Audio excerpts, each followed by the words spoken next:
everyone. Today, we will present you artistic and creative literacy. Have you ever wondered what skills and talents do you have? Or what kind of ability you have that others don't have?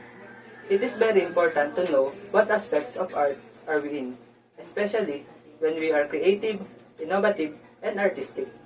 Now, before we start, let's have a national anthem of the Philippines, followed by a prayer, and later, I will announce the reporter that will further discuss and elaborate how literate in arts can you be.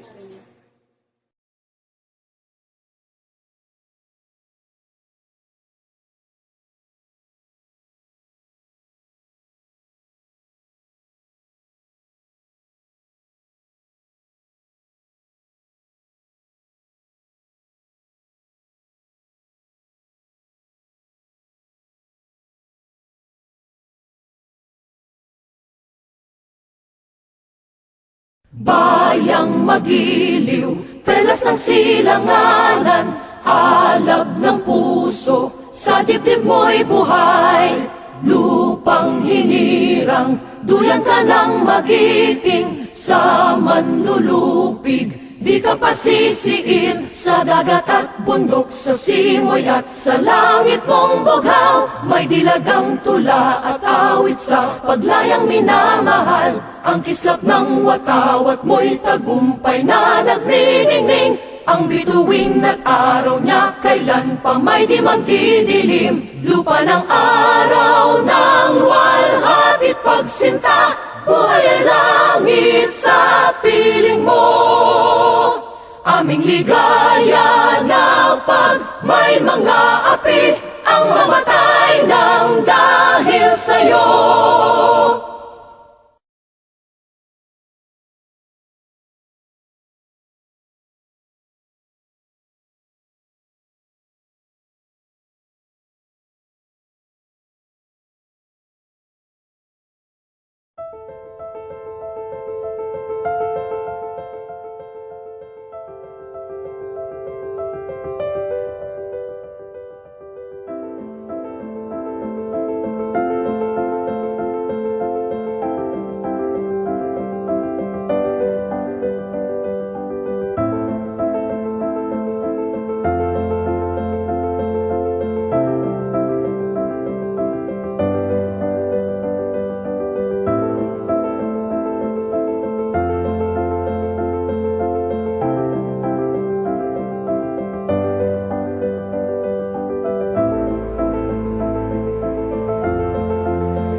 welcome back. Before we start, my name is Nestor Gabo Jr.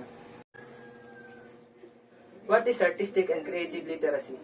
In this webinar, we want you to learn how to characterize artistic literacy, discuss the value of arts to education and practical life, identify approaches to developing, designing curriculum that cultivates the arts and creativity among learners, formulates a personal definition of creativity, and design creative and innovative classroom activities for specific topics and grade level of students.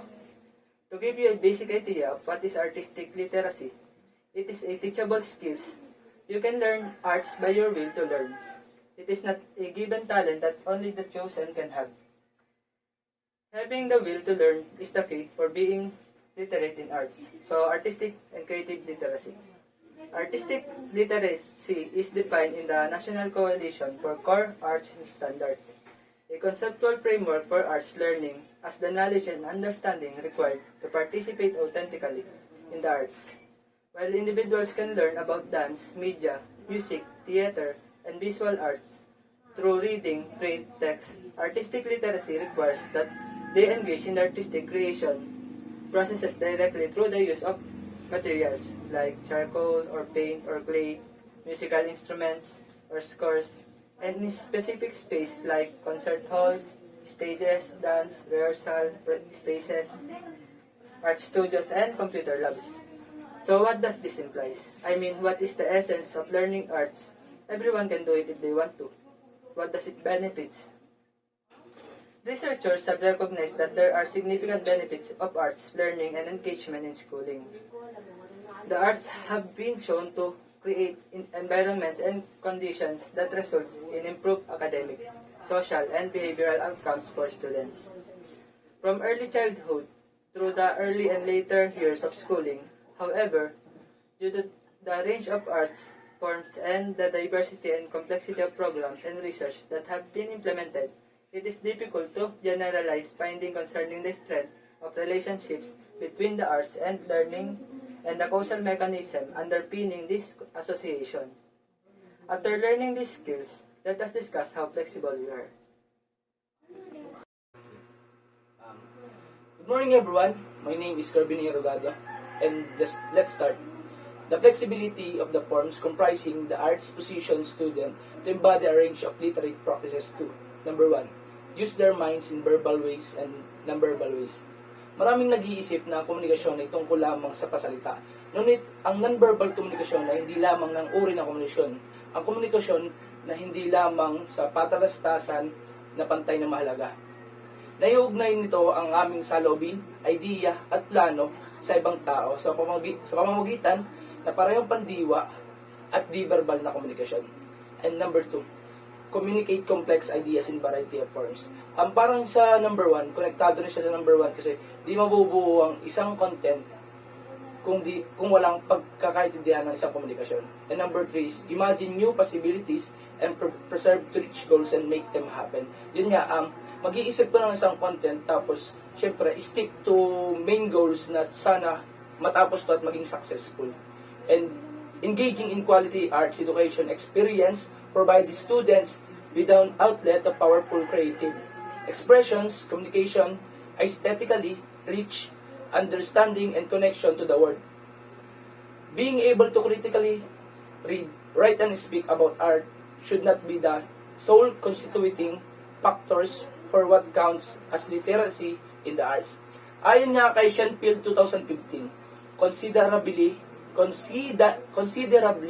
more dialogue, discussion, and research are necessary to form a deeper picture of the arts and creative more broadly.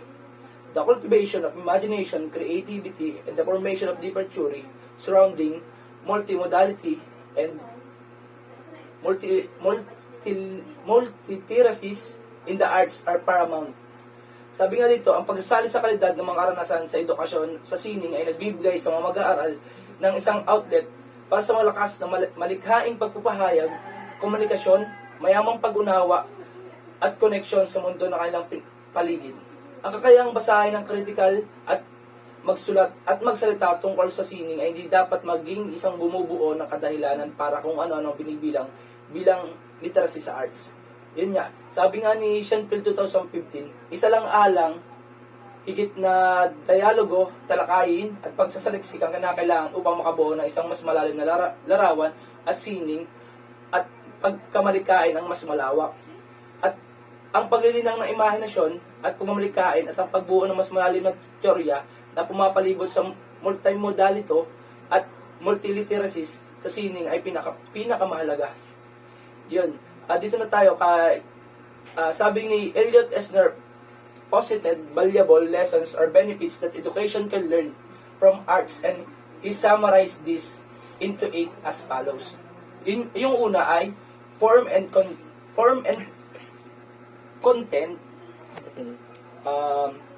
Form and content cannot be separated. How something is said or done shape that content of experience in education, how something is taught, how curricula are organized, and how schools are designed impact upon the student will learn.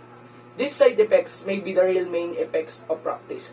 Sabi nga, hindi maaaring paghiwalayin ang format nilalaman dahil yung form kasi, yun yung kabuuan ng concept na kung saan pag paghiwalay mo yung nilalaman doon sa form, magkakagulo at hindi magkakaintindihan ang ibang tao. Tapos, kung paano isang bagay o sinabi o tapos na humubog sa nilalaman ng karanasan patungkol sa edukasyon. Kung paano ito itinuturo sa isang bagay. At kung paano nakaayos sa mga curriculum at kung paano ito idinisenyo ng mga paaralan sa epekto sa matututunan ng mga mag-aaral. At ang mga epekto ng ito ay maaaring tunay na pangunahing epekto na magsasanay sa mga kabataan at sa susunod pang henerasyon. Yun lang po. Thank you. Hi everyone! So I am Eunice Benavente and I'll be continuing what Mr. Rogado has last discussed. For the second benefit, everything interacts. There is no content if there is no form, and there is no form if there is no content. Tulad ng sinabi sa first benefit, ang form at ang content ay inseparable. Hindi sila pwedeng paghiwalayin. Kung walang form, walang content. Kung walang content, walang form. For example, kung manggagawa ka ng isang lesson plan, kung mababago yung content na ilalagay mo sa lesson plan, syempre mag-iiba din yung kalalabasan niya, yung magiging kabuuan niya. Yun yung ibig sabihin sa number 2 or sa everything interacts. Everything is related. Kung mayroong pagbabago sa form, magkakaroon din ng pagbabago sa content. At kung mayroong pagbabago sa content, magkakaroon din ng pagbabago sa form. And for the third benefit, nuance matters. But first, what is nuance? Nuance literally means subtle distinction or variation. So nuance matters to the extent in which teaching is an art. Attention to nuance is very critical. Bakit? Kasi, since nuance is variation, kapag magtuturo ka, hindi pwedeng isang way lang. There must be different ways. Kasi, syempre, diverse din yung students. So, dapat may iba-iba ka ring methods. For example, kung i-relate mo to sa art, for example, sa pag-play ng music, ikaw yung bahala kung ang isang pyesa ay gusto mong in a rock style or in a mellow style. Pwede kang gumawa ng sariling mong variation para mas maging maganda yung kalalabasan niya. Yun ang sa nuance matters. Kung paano sinulat ang isang linya, kung paano sinabi ang isang salita, at kung paano mo ini-act ang isang gesture, ay makaka-apekto sa kung ano yung kabuuang kalalabasan niya. So, for the next benefit, surprise is not to be seen as an intruder in the process of inquiry, but as a part of reward one reaps when working artistically. So here, ito naman yung pagbibigay ng pansin sa element of surprise when doing something. So, ang element of surprise can make something or what you're doing a little bit, or not a little bit, but more interesting, and it will make your work much better. So, in here, dapat yung element of surprise or paglalagay ng element of surprise sa kung ano man ginagawa mo, hindi mo dapat yung tingnan as disturbance lang or interruption sa kung ano man gagawin mo. But tingnan mo siya as a reward para mas ma-enjoy mo kung ano man yung ginagawa mo. If there is no surprise, there's no discovery. And if there is no discovery, there will be no progress. So, ang element of surprise is also very important since it will also influence your progress. So, educators should not resist surprise but create conditions to make it happen. It is one of the most powerful sources of intrinsic satisfaction, and it also helps motivate learners when there is a when they know that there will be rewards they will be getting from what they're doing. And the next one is slowing down perception is the most promising way to see what is actually there. So ito yung pagbibigay naman ng importansya or ng pansin sa pagtitake ng time sa kung ano man ginagawa mo. Relax. Don't rush. Minsan tinitingnan natin yung mga taong fast, yung mga napakabilis makagets or makakuha ng isang bagay or makakatch up as very, very intelligent or something like that. Pero, hindi lahat ng mabilis ay maganda. Kasi, kapag sobrang bilis mo or if you're not taking time on what you're doing or on what you're looking at, hindi mo mapapansin yung ibang maliliit na bagay na pwede ring maka-impluwensya at pwede ring magkaroon ng malaking impluwensya sa kung anong lalabasan ng ginagawa mo. Take time to smell one's flower, sabi nga. Kasi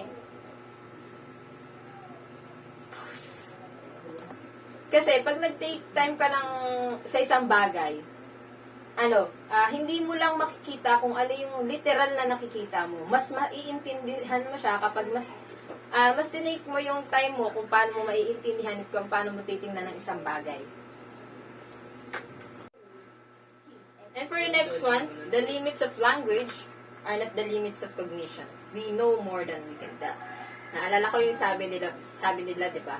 Na kapag ang lata walang laman, mas maingay. So it doesn't mean na mas madami kang sinasabi, marami ka na rin alam. Or kapag wala kang sinasabi, wala kang alam. Hindi limitado yung knowledge mo sa kung ano man yung kaya mong sabihin. Masyado tayong maraming alam para masabi yung lahat. Like in arts. Sa arts, hindi naman kailangang gumamit ng salita para makabuo ng isang piece. Pero, ang dami-dami niyang pwedeng imply. Ang dami-dami niyang gustong sabihin. So, in teaching, hindi dahil ang dami or ang ganda-ganda ng salita mo, words mo, ang dami-dami mo na rin alam, matama yung mga alam mo. Kaya nga, di ba, may marami sa atin na kapag ang isang tao ang galing-galing mag-English, ay, ang tali-talino na. Ganun yung impressions natin, di ba? But it's not always like that. Kasi hindi dahil ang dami-dami mong sinasabi, ang dami-dami mong nasi-share, ang tali-talino mo na rin, or ang galing-galing mo na rin, or napaka-literate mo na. Dito, sabi nga ni Polan G, we know more than we can tell. Di ba? Dito importante din yung hindi lang yung makapagsalita ka or makahanap ka ng words or ang dami-dami mong alam na words. Kailangan ikaw rin mismo sa sarili mo maka-create ng sarili mong meaning sa isang bagay. So the next one is somatic experience is one of the most important indicators that someone has gotten it right. Related to the multiple ways in which we represent the world through our multiple forms, literacy is the way in which we came to know the world through the entailments of our body.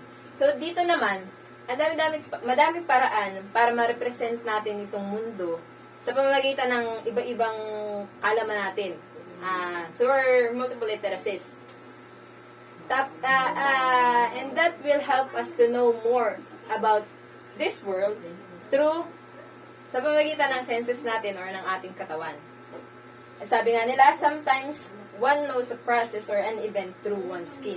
Mas malalaman mo yung isang bagay or mas matutukoy mo kung ikaw mismo yung nakadama or naka-experience nun. And for the last one, open-ended tasks permit the exercise of imagination, and an exercise of imagination is one of the most important of human aptitudes.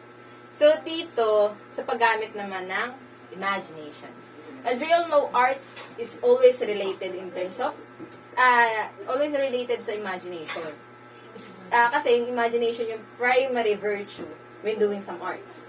Kailangan maging creative ka or imaginative ka in order para makabuo ka ng isang mas magandang artwork or piece. So, ang imagination, hindi yan necessity. Hindi yan demand or hindi yan dahil kailangan mong gawin. Kasi, for example, sa pag-i-invent mo ng bagay, sa pag-i-invent mo ng bagay, imagination is very important. Siyempre, kailangan mas palawakin mo palawakin mo yung konsepto mo or yung perspective mo para makabuo ka ng isang bagay na hindi pa naman talaga nag-i-exist. Or para makapag-invento ka ng isang bagong bagay. And then, imagination can be also the source of new possibilities. Siyempre, kung sabi ko nga kanina, imagination is also a way para makabuo ng isang bagong bagay. So, in teaching naman, imaginations can also be very helpful. It should be in teaching mathematics in all sciences, in history, and in virtually all that humans create. This achievement would require, for its realization, a culture of schooling in which the imaginative aspects of human condition were made possible. Dito naman, imagination can also increase or improve one's creativity and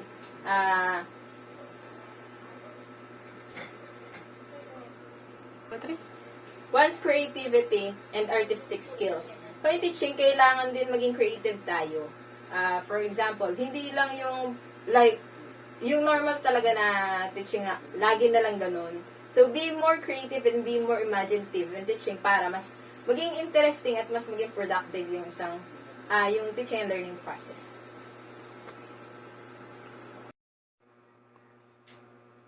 Hi, I'm Rogelio Salido Jr. In his famous TED Talks on Creativity and Innovation, Sir Ken Robinson, Do School Skill Creativity, How to Escape Education's Death Valley, stressed paradigms in the education system that hamper the development of creative capacity among learners. He emphasized that schools stigmatize mistake. This primarily prevents students from trying and coming up with original ideas. He also reiterated the heresy of system. Firstly, most useful subjects such as mathematics and language for work are at the top, while arts are the bottom. Secondly, academic ability has come to dominate our view on intelligence. Curriculum competencies, classroom experience, and assessment are geared toward the development of academic abilities. Students are schooled in order to pass entrance exam in college and universities later on. Because of this painful truth, Robinson changed education to first, educate the well-being of learners and shift from the conventional learning toward academic abilities alone. And the second, give equal weight to the arts and humanities and to physical education. And the third, the facilitate learning and works towards situating curiosity among learners. And the fourth, awaken and the development power of creativity among learners. And the last, view intelligence as diverse, dynamic, and distinct, contrary to common belief that it should be academic abilities geared. Hello everyone, my name is Randilyn Sibulo. This is the continuation of Mr. Rogelio discussion. Number 1, imagination and pretends fantasy and metaphor. A creative curriculum will not simply allow, but will actively support play and playfulness. The teacher will plan for learning and teaching opportunities for children to be at once who they are and who they are not. Transferring reality, building narratives, and mastering and manipulating science and symbol system. Nagpaplano ang teacher para kung ano yung ituturo nila sa kanilang estudyante na through imagination, nakaka-relate ang mga bata halimbawa sa reality ng katulad ng pag-drawing ng circle, diamond, ganon. Nagiging aktibo sila sa paggagawa ng kanilang art. Number 2, active menu to meaning making. In the classroom where children can choose to draw, write, paint, or play in the way that suits their purpose and or mood. Literacy learning and arts learning will inform and support each other. Dito naman ay ang mga bata ay pinapayagan nating pumili na kanilang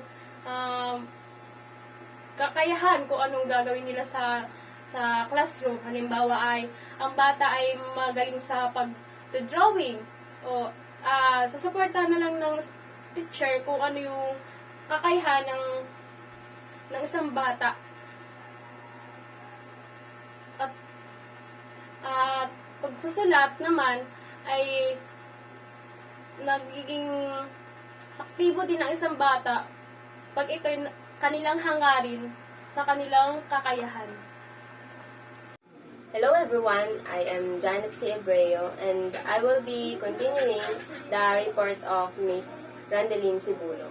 In intentional holistic teaching, it requires creative teacher. So, kailangan yung teacher ay creative-minded siya and also kailangan understand niya yung creative process of teaching.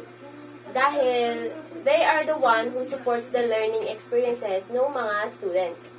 And in intentional holistic teaching, it is actually the opposite of rote learning exercises kasi it is more focused on the assisting or helping the students to maximize and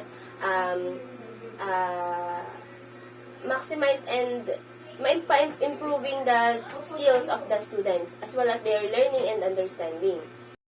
In intentional holistic teaching, it involves thoughtfulness and purpose, wherein yung mga activity na involved dito na ginagawa ng mga teachers to their children, to the students, is activities such storytelling, adding props or drawings. In intentional holistic teaching, it involves thoughtfulness and purpose, wherein yung mga activities na involved dito ay more on active and not passive way of teaching, which is ang ginagawa ng mga teachers ay nag-aano sila ng mga activities such as stories, nag-add sila ng mga props in order for the students to comprehend and to relate their selves in such activities. For example, drawing the children's attention to some example like spider web or something na mga activities na artistic na talagang makukuha yung attention nila. Or some other naman ay singing, playing rhythm or rhyme na kung saan yung mga students ay makakapag-focus at makukuha talaga yung attention nila. One of the ways sa intentional holistic teaching na ways ng pagtuturo ng mga teachers or ng educators ay some challenging activities na kung saan yung nag-offer sila ng mga opportunities para ma-extend pa yung knowledge at yung understanding ng mga students at mapa-improve yung skills nila. On the other hand, pwede rin collaborating activities such as given opportunities sa kanila na ma-share yung kanilang knowledge sa ibang bata, sa ibang estudyante din. Or through encouraging, some teachers ay strategy nila yung encouraging their students kasi doon sa pamamagitan nun, na ipapakita nila yung suporta at saka na-motivate nila yung mga students para mag-aral pa. One of the ways din ay yung through reflecting. Kasi yung nag-guide ng mga teachers yung kanilang mga students by making some learning experiences na kung saan yung mga estudyante ay mare-reflect nila yung kanilang mga natutunan sa kanilang sarili. Makikita nila kung paano yung proseso at kung ano yung kanilang mga natututunan. And sabi ko nga kanina, yung rote learning ay opposite totally talaga siya ng intentional and holistic teaching. Kaya, ang mas magandang improve or gawing strategy for teaching para sa mga children ay through scaffolding. Kasi sa scaffolding, it provides students with supportive framework for taking the next step or moving to a higher level of thinking. Sa pamamagitan ng scaffolding, mas ma-improve yung skills at knowledge ng mga. Lastly, co-player, co-artist. So, educators must be reminded the importance of understanding children, lalo na yung mga capacities and capabilities nila. So, kailangan din, they know and appreciate the children, yung mga alam at yung mga skills ng mga bata. Being mindful of the present and making time for conversation and interest. Kailangan mindful sila dun sa present and making time for conversation. So, yun yung pinakamahalaga talaga. Making connections and communicating to the students. And interacting them as they work. Siyempre, kailangan on the present talaga, nandun yung teacher habang nag-work or habang gumagawa ng activities yung isang bata, kailangan nandun yung teacher not only to guide them, but nandyan siya as a teacher na kung saan ma-appreciate ng mga estudyante na they are there para i-guide sila. Kasi napakahalaga nung conversation at nung communication na nagagawa para doon sa pag-enhance ng skills ng mga bata. So, that's all for this whole chapter discussion.